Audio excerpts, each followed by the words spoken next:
Pessoal, seguindo uma linha de uma pesquisa que a gente fez, o tema de inequação exponencial ficou empatado, né, com função exponencial, e a gente resolveu já decolar essa série de vídeos fazendo um vídeo específico sobre inequação exponencial. Bom, o tema de inequação exponencial é um tema bastante relevante, em concursos aparecem bastante, e a gente precisa ter vamos dizer, uma estratégia para poder resolver esse tipo de problema. Então, vou colocar aqui uma questão aqui, que foi uma questão da Escola Preparatória de Cadetes do Exército do ano de 2007. Beleza, vamos lá. Bom, então a questão é essa, ela fala o seguinte: a quantidade de números inteiros ímpares que pertencem a um intervalo que satisfaz a inequação exponencial meio elevado a x ao quadrado menos 8x mais 5 maior que 4 é D. Então, note o seguinte, o pano de fundo é a inequação exponencial. Mas, para responder, a gente tem que ter um raciocínio complementar. Então, eu peguei essa questão para que a gente treine a inequação exponencial. Mas, logo ao final da resolução dela, a gente vai ter que colocar um raciocínio complementar, ok? Então, vamos lá. Vamos para a inequação. Bom, então a inequação é essa, meio elevado a x ao quadrado menos 8x mais 5 maior ou igual que 4. O que a gente tem que prestar atenção, sempre na resolução tanto de inequação exponencial como na questão da equação exponencial, é que as bases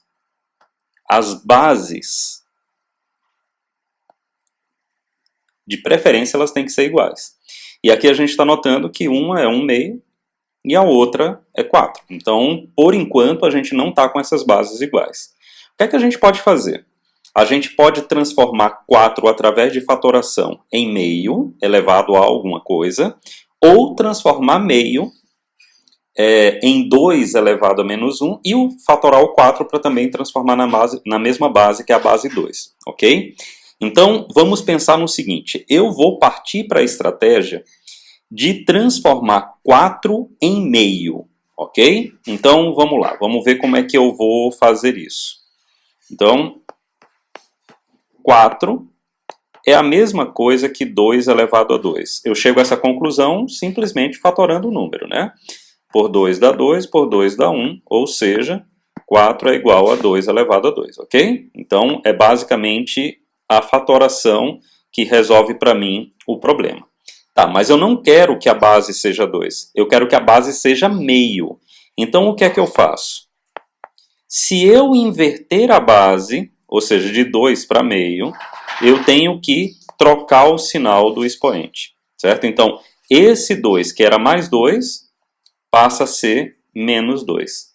E assim, eu transformo 4 em um número cuja base de representação é a base meio. Ok? Então, beleza. Feito isso, eu vou voltar para a exponencial. Então, vamos voltar aqui para a exponencial.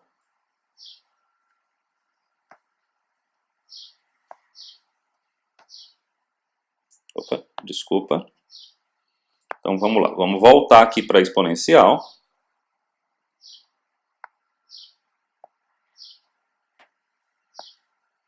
Só que agora o 4 eu vou escrever como sendo meio elevado a menos 2. Agora vocês podem observar que as bases são iguais. Meio e meio. Bom, como eu falei antes, esse é o segredo para resolver tanto equação quanto inequação exponencial, ok?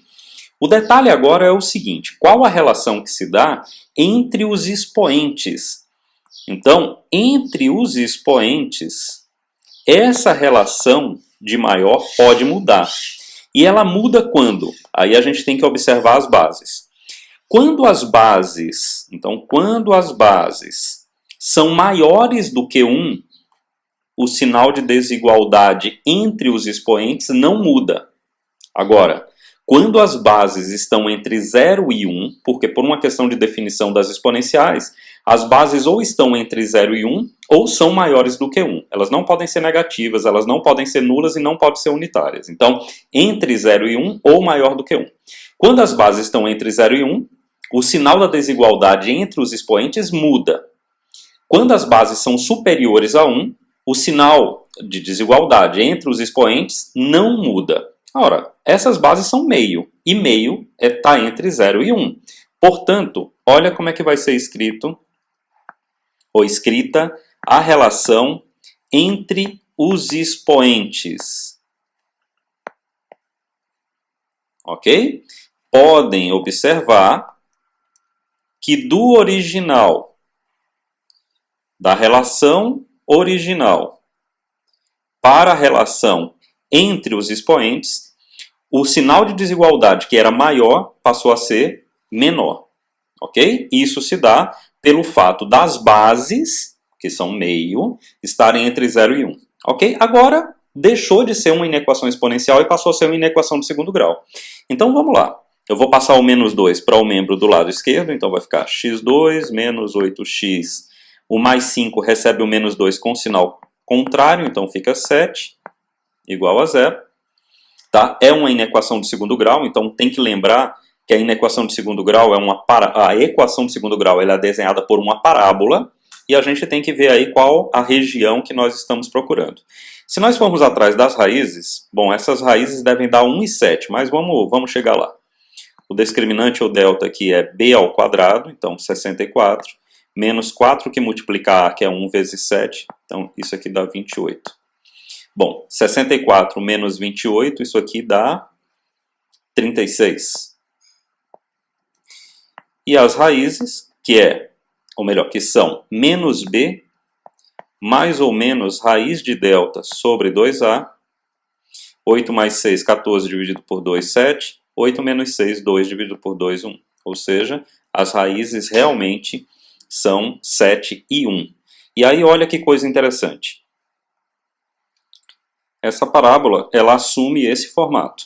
Primeiro, a concavidade para cima, porque o nosso a, ele é positivo, né? O a é o coeficiente que acompanha o x ao quadrado. Então, como a é igual a 1, a concavidade é para cima, pelo a ser positivo.